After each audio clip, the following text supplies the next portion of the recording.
Did you know that most great minds are often crippled by a lack of time and money? Mozart, for example, didn't have a lot of time to work on his music because most of his time was dedicated to either teaching or socializing with the many patrons who helped finance his music, right?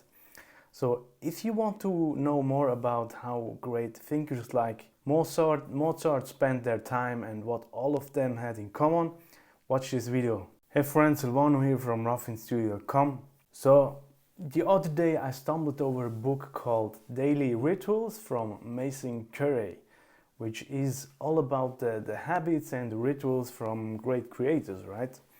So this actually was really inspiring and some kind of a relief, because I often thought all those successful people must have an endless amount of time or money and so on, right? But actually regarding this book, it's not the case, and also the one thing they all had in common is that they keep some sort of a habit and ritual for themselves, right? So in this video I wanted to share some inspiring stories or rituals from great thinkers, writers, musicians and so on, right? So I hope it will also inspire you to come up with your very own adaptations of the rituals, which hopefully feeds into your music production and creativity and helps people out there to enjoy great art in the end, right? So are you ready? So let's get started. So number one habit that a lot of creative people have in common is that they do their creative work during a particular time of the day, right? So for example, Anthony Trollope was an English novelist who wrote about 47 novels and a lot of other work. So his practice was to sit at his desk every morning at 5:30 a.m., right? And even before breakfast.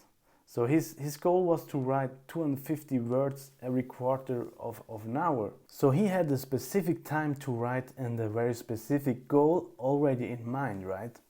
Another example comes from author Anne Beatty, I don't know, man. I don't know if I get all those names right.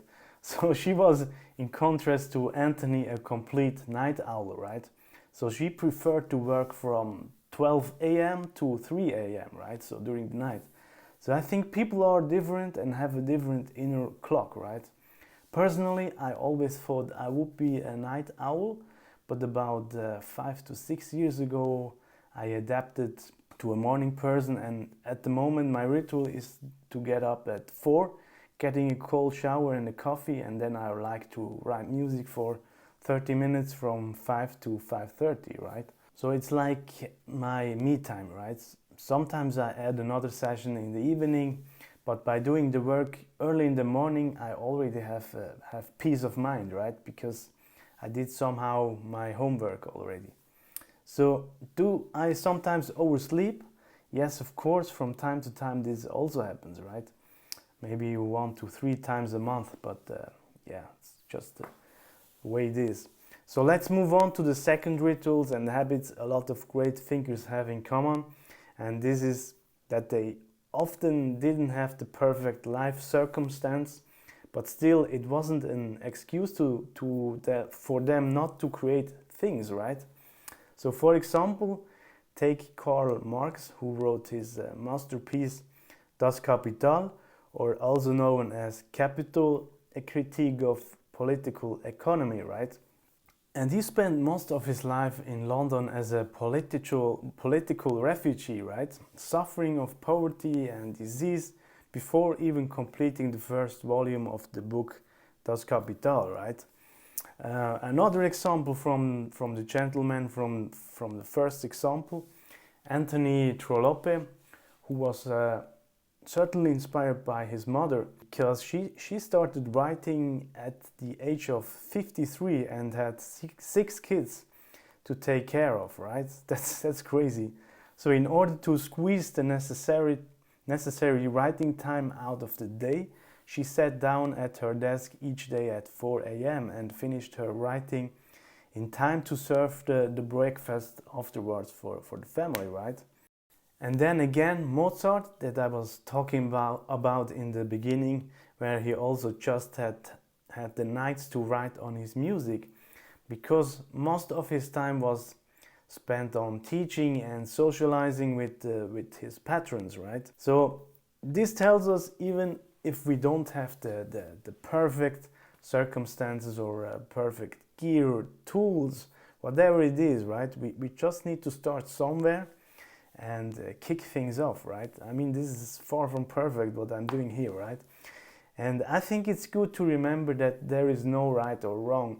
All the great minds developed their very own rituals and creative processes, very unique, right?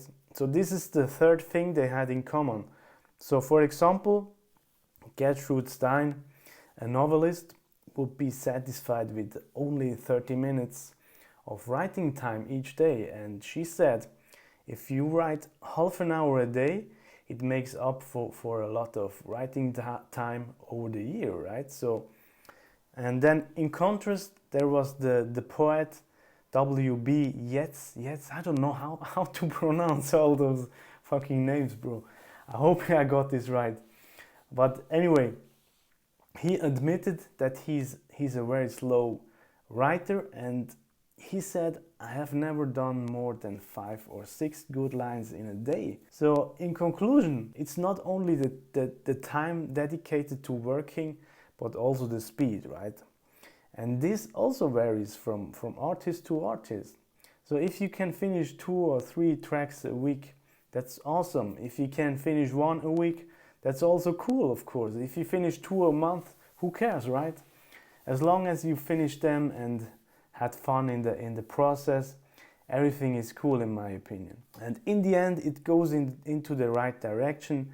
And if you follow a ritual, it's just a matter of time until we reach our goals, right? So I think it's more important to finish a piece of music, and maybe it takes a little bit longer, but instead of starting a new track every 2 days without finishing the old one, right? But that's just my opinion.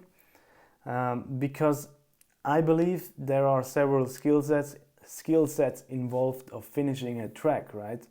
So for example, creating a loop is relatively easy, right? I would say. But when it comes to writing an arrangement, which is another skill set in itself, right? For some people it gets difficult here, right? But after finishing 5 to 20 tracks arrangements, it gets easier and easier and easier, right? So if you only start new tracks, we only master one particular skill set in the end, right? And that's the wrong approach, in my opinion. So in summary, now as we can see from the examples before, even the biggest thinkers and creatives haven't had a crazy amount of time to spend on their craft, nor did they have the perfect life circumstances to do so, right? Instead, the opposite is actually true, right? Many of them haven't had big chunks of time or money available. So, but what all had in common or have in common is that they all had some sort of a ritual, a routine for their work, and of course, I think passion and fun, right? And that's the main thing. So to sign this video off, I would recommend to ask yourself those few questions. So number one, how does your music rituals look like from day to day? Do you have a ritual? If not, do you need to adjust some things, like go earlier to bed or carve out time, aka not spending as much time on social media, Instagram, whatever it is, right? Are you more the night owl type or morning person? Where's your energy the most energetic one, right? If you just know that, can you create a daily habit based on your circumstances? What specific time and goal can you set for your music writing time or music writing in general? Make a contract with yourself, write it down and put it just next to your working station, right? And commit to it. So for example, I want to finish a track every 2 weeks and my writing time is every evening from 8 to 8:30. That could be a goal, right? And as we could see, 30 minutes a day is cool to write music. If we add 30 minutes a day over a month, we end up with around 900 minutes, which is 15 hours of music producing, right? How many tracks could you possibly finish in that amount of time? And it's just half an hour a day, right? So I hope this inspires you to push forward or kick things off, because that's the main reason why I do all those videos, right? And to help you out. So now one thing I can help you further is with my 7-step low-end checklist. So if you struggle to get the kick and the bass nice and tight into your tracks, or if you, let's say, struggle to get the balance right for both of them, and even if you try to EQ some stuff here and there and it still doesn't work, go and download my 7-step low-end checklist. It's completely for free, of course, and you can download it under my link.